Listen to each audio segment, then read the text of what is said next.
ഇവിടെ നിക്കാൻ പറ്റത്തില്ല, ഭയങ്കര ചുമച്ച് ചാവും.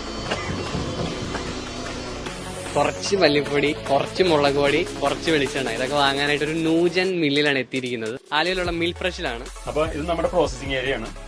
ഈ പ്രോസസിംഗ് ഏരിയയിൽ ഒരു പ്രശ്നം എന്താണെന്ന് വെച്ചാൽ നമ്മുടെ ഈ ചപ്പൽസ് ഉപയോഗിക്കാൻ, ഷൂസ് ഉപയോഗിക്കാൻ പറ്റില്ല. കാരണം ഇത്ര ഹൈജീനിക് ആയിട്ട് നമ്മൾ കീപ്പ് ചെയ്യുന്നത് കൊണ്ട് നമ്മൾ അത് അലൗഡ് ചെയ്യാറില്ല. നോർമലായിട്ട് ഒരു പ്രൊവൈഡ് ചെയ്യുന്ന ഒരു സംഭവമാണ് നമ്മുടെ ക്യാപ്പ്.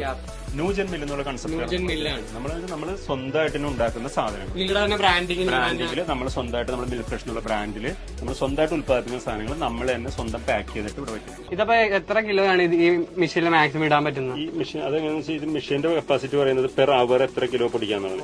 ഇതിനകത്ത് 30 കിലോ 40 കിലോ വരെ പെർ അവർ പൊടിക്കാവുന്ന മെഷീനാണ്. ഇവിടെ ആക്ച്വലി ആൾക്കാർ കയറി കാണാറുണ്ടോ? നമുക്ക് ഗ്ലാസ്സിൽ കൂടെ നല്ല ക്ലിയർ ആയിട്ട് വിഷൻ ഉള്ളതുകൊണ്ട്, എന്നാലും ചിലർ വന്നിട്ട് അവർക്ക് കാണണമെന്ന് പറയുമ്പോൾ നമ്മൾ കൊണ്ടുവന്ന് കാണിക്കാം.